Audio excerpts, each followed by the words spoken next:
In this lecture, we are going to optimize our website for the errors or optimizations that are shown by PageSpeed Insights in the previous lecture. Here comes the recommendations by PageSpeed Insights. Regarding the optimized images, let's deal with this later. In this lecture, we are going to reduce this leverage browser caching and eliminate render blocking JavaScript and CSS in the above fold content. Also, we are going to minify the CSS. I'm going to show you two different types of techniques to do this. Why two techniques? Can there be a one solution which serves all these? This is because even with the same server configuration, different WordPress websites acts differently for different types of plugin setups. That's why in this lecture we are going to configure this total cache plugin completely to deal with the optimizations shown by PageSpeed Insights.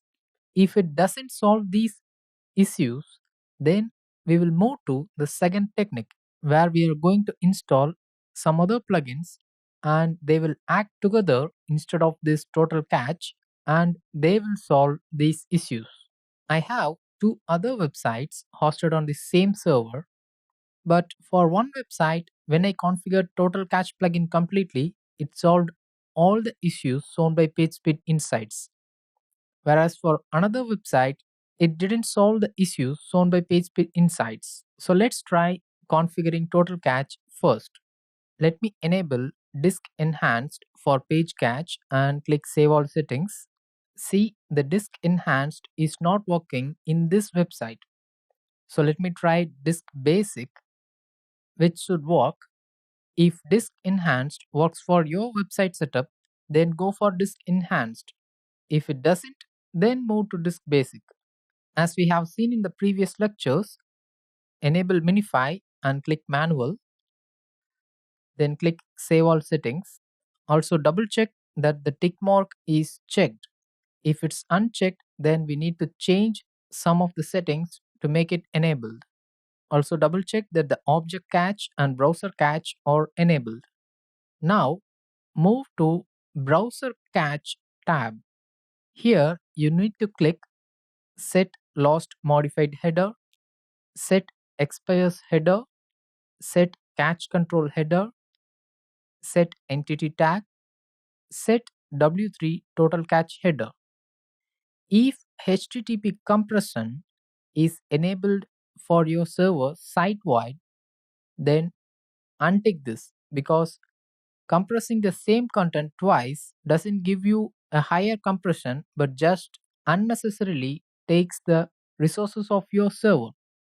If your server doesn't compresses your content, then you should tick this checkbox. Also choose don't set cookies for static files. These are the common settings that are applied for all these sections. For example, CSS, JS, HTML, XML, media, and other files. Now click Save All Settings. Once you have saved these settings, click Empty the Page Cache button. Now come to Page Cache Settings. Check Cache Feeds and then Cache 404 not found pages. If you are using Disk Enhanced method, then uncheck this checkbox and then click Save All Settings. Now comes the last and most important part, which is Minify settings. Here, make sure that the rewrite URL structure is enabled. Now click this help button. You can see that this jquery.js, jquery migrate.min.js, all these files are also shown in remove render blocking JavaScript by Google PageSpeeds. Also, you can see that the style file, which is mentioned here, is mentioned by PageSpeed Insights here. So all these files should appear when you click Help Wizard. Now check all and then click Apply and Close. Come to JS Minify settings and click No blocking using JS.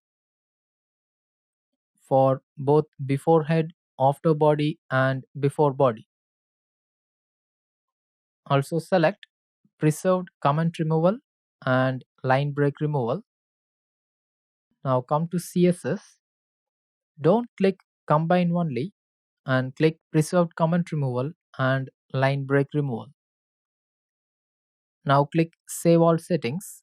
You should get this message minify via disk is currently enabled. If it's disabled, then this method doesn't work for you and you need to try the second method that I am going to tell in the upcoming lectures. Now empty the minify cache, empty the page cache, and visit your website once so that to verify that the CSS is functioning correctly. If your website loads like this, that is, the CSS is tampered or damaged, in such case, you need to play with these settings a little bit. Let's choose line break removal in HTML and come to CSS. Here, untick preserved comment removal and untick line break removal. Now click save all settings. Instead of emptying the page cache and minify cache one by one, go to performance and click empty all caches. Now let's refresh our website. Still this CSS doesn't work well. So let's try combine only and click save all settings.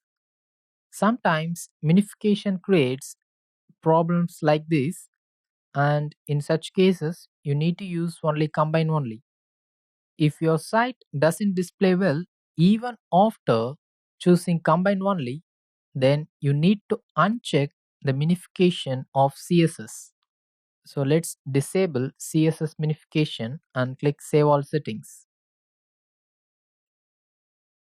Now let's check our website.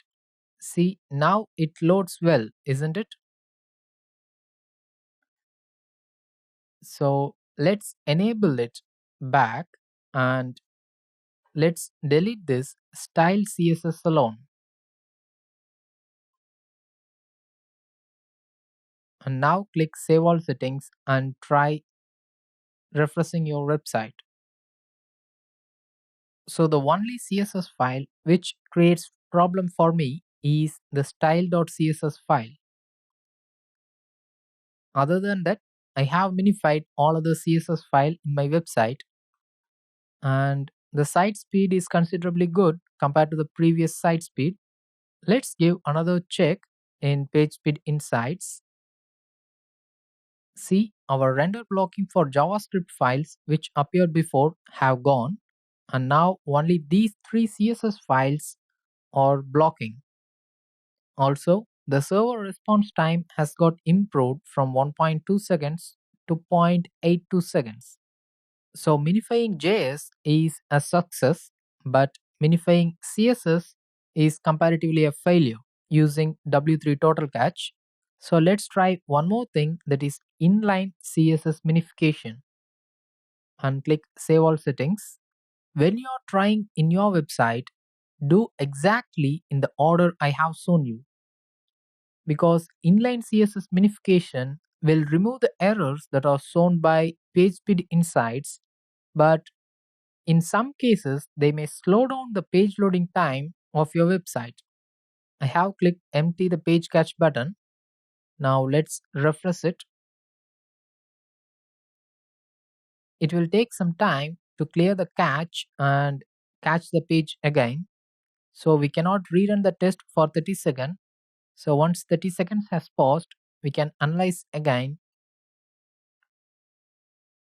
Still, our CSS are mentioned as blocking resources. So using this total catch plugin is a partial success only.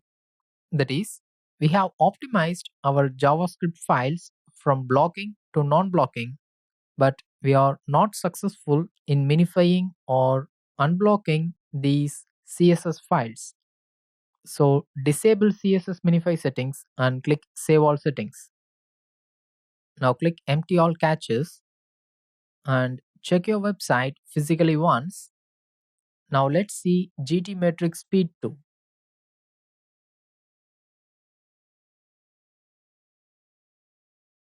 So for the configuration of this website, W3 Total Cache doesn't improve the page load time or the page size or even the requests. So I'm going to try some other plugins, for example, Speed Booster and other plugins that are going to remove these errors or optimizations that are shown by PageSpeed Insights. In the next lecture, let's see how to install and configure Speed Booster plugin.